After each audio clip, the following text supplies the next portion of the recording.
Welcome home, family and fellow citizens of the African Order. I'm here with another video, and the topic of this discussion will be you have to speak to where you want to be. The other day I was listening to this pastor, and he was going in on other YouTube pastors and saying how they preach nothing of heaven. All they talk about is what comes from the earth. Money, houses, cars. These things are not going to get you to where you want to be. And if that's all you're going to listen to, if that's all you respect, how do you plan on getting to where you want to be? And everybody want to be in heaven or have eternal life. If your pastor or your minister, whoever organization that you're joining, for whatever reason you joined them, their goal is to take you from where you are and take you to where you want to be. If all they're talking about is where you are at presently, how are they ever going to get you to go where you need to be at? Jesus, when he seen the people are so troubled on the earth, he could not talk to them about heavenly things. So he used parable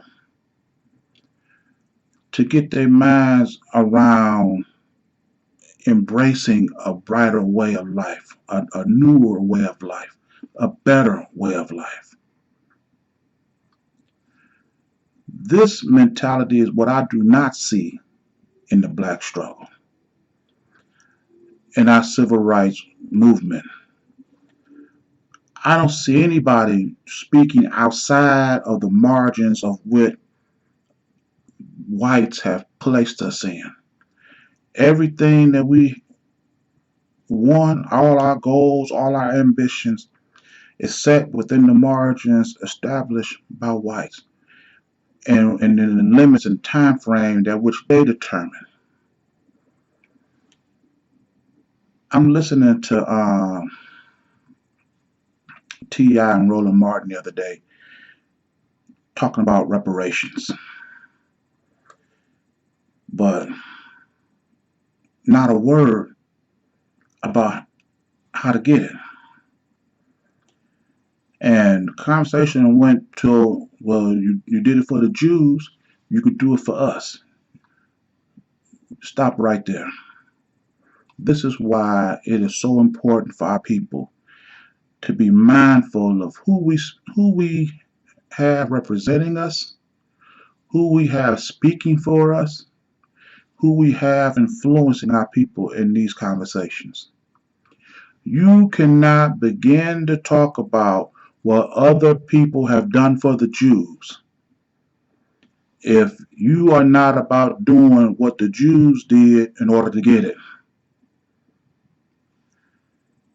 After 9 years of the Jewish Holocaust, when they came out of that, their mindset was never again will we allow anyone, not just the Germans, anyone, to have control or influence over their way of life. And that was just after 9 years. After our 300-year Holocaust, what do? We pray, we forgive, we love, we marry our enemy.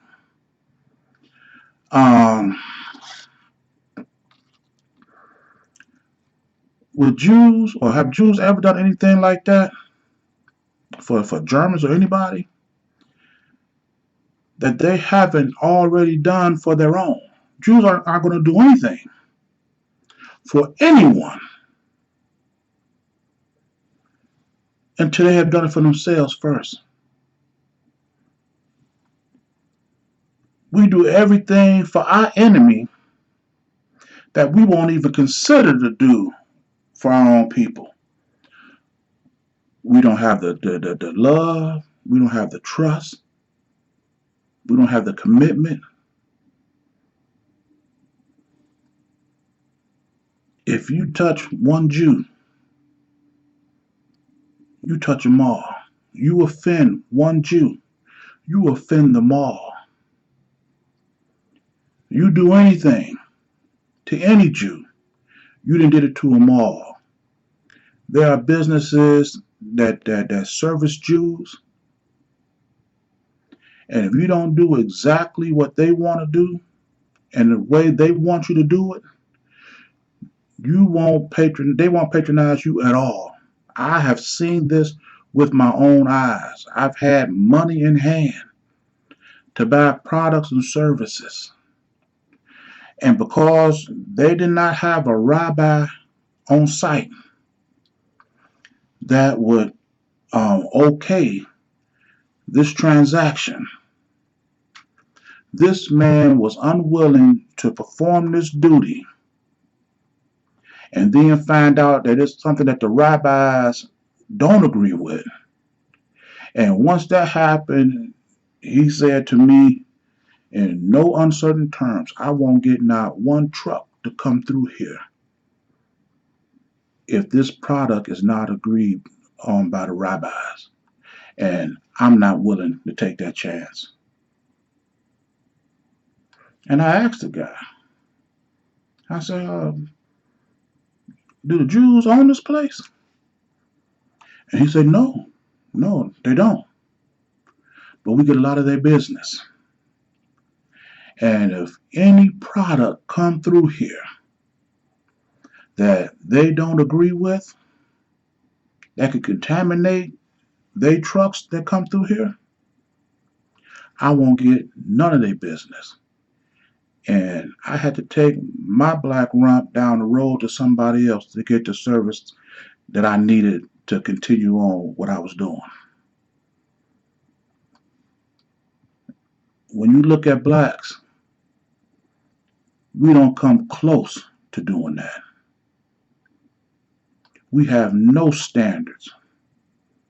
And then when you do get somebody to stand up for our people and tell them that what you're doing to them is wrong, all they got to do is put up a for sale sign and they'll be right back lined up right outside that store. That'll never happen with a Jew. You offend one Jew, you offend them all. I'm watching a Food Channel contest. Had this guy supposedly cook for 400 Jews, and he had like 3-4 hours to get the food ready. He's running to the supermarket buying all these products, rushing back, coordinating with his team on what to do, how we can get this thing accomplished. And when he got back to that synagogue, one Jew stood outside that building and say, I have to go through every item that you brought back from that grocery store before it goes inside this building. And each item, he had to put his hands on and look on the ingredients. Because once he gave the word that it was good, then the other 399 Jews that was in there waiting to be fed, then they'll eat. They was not going to eat anything until that standard bearer gave them the okay. We don't have anything like that.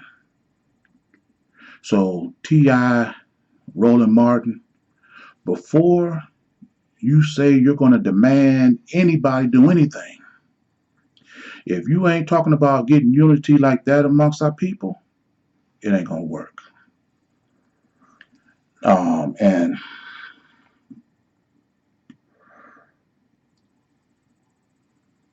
during that interview, it was Jane Elliott that was on there with him. And T.I., well, it's a later interview that T.I. had with Jane Elliott. At the end, he embracing Jane Elliott and calling her his hero. I've never heard of a Jew saying that a German is their hero. I've never heard of a Jew seeking the authorization or approval of a German as to what type or how much or when reparations they were going to receive. Whoever had any part in the Jews' Holocaust, every last one of them are paying. If it was a kid selling lemonade on the sidewalk and German soldiers bought juice from him, if them Jews found out about that, they making that parent of that child pay them reparations. They're suing train companies, shipping yards, the United States, and the Holocaust didn't even happen in the United States, and they got these guys paying. Why? Because the United States was financing the Germans. They was co-signing on the money. When the Jews found that out, oh, you're going to pay. You see the influence they have in this country? And they're 2% of the population. Look at us. We're 14% of the population. Look at the influence that we have in all the businesses and industries in this country.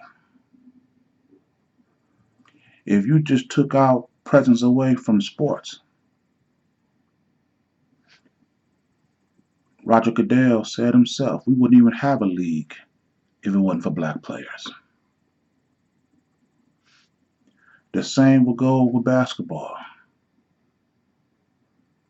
The only sport that could survive without blacks, honestly, would probably be hockey and tennis. What else? You can't even. Well, definitely not basketball. But and what are we doing with this influence? Nothing. We're sitting here waiting and begging for somebody else to tell us how they're going to treat us. And then Roland Martin, he's a media guy. So you want advertisers to pay black media X amount of dollars.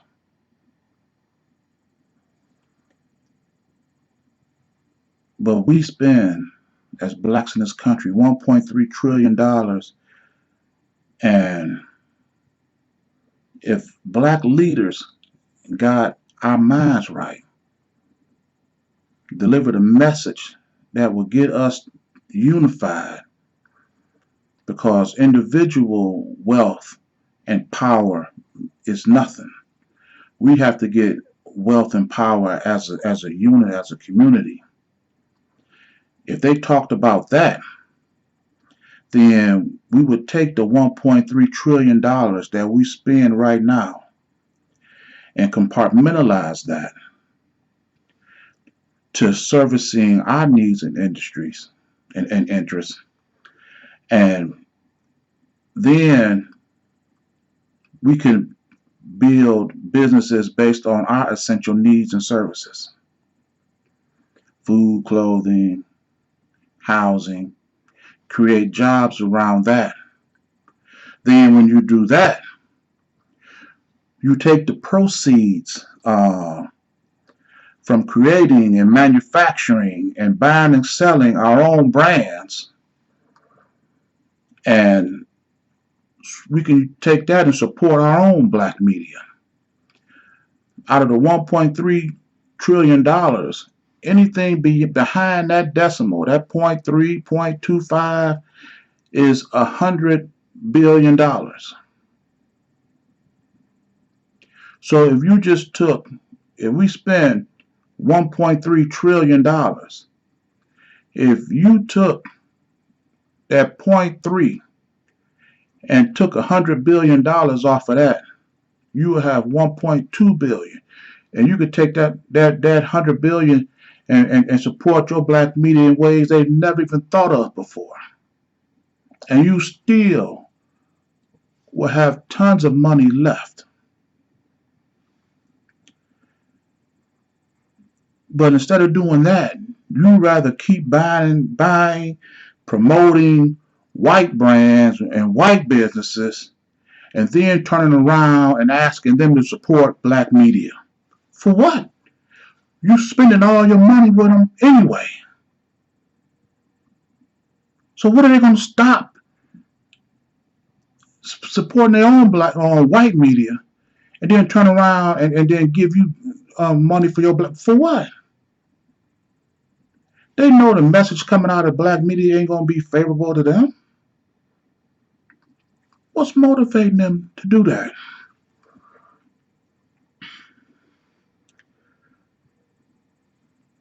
The only way you're going to be able to do that is whatever we do for them to put food on our table, we have to do for ourselves to put food on our table. Now, I look at this COVID-19. You have businesses going along their merry way. And then all of a sudden, COVID-19 pops up. And now they're asking everybody, or a lot of people, to work from home. So now you got to find out, how can we keep this business alive, sustain this business, and go from having our workers coming here to having them work at home. You have to transition from one to the other. I'm watching the baseball game, and you have everybody that do the pre and post game interviews. They all got their little Zoom, Skype, whatever it is, media backdrops in their homes, and you can hardly tell the difference. So you're not going to sit here and tell me that what we have been doing all the time since we've been in this country, we cannot figure out a way to do the same thing for us to support us in this country.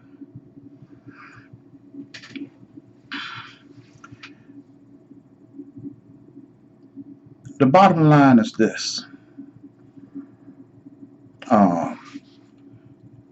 You keep listening to pastors that only talk about what you got on the earth, and you will never make it to heaven. Keep listening to these black leaders that's telling you the only way we can get reparations is from whites and through whites, and you will never be liberated. I'm going to end this video here, and if you like this message, share it. And with this video, as with all my videos, it is for the complete liberation of my people. And I'll see you in my next video. Ashe.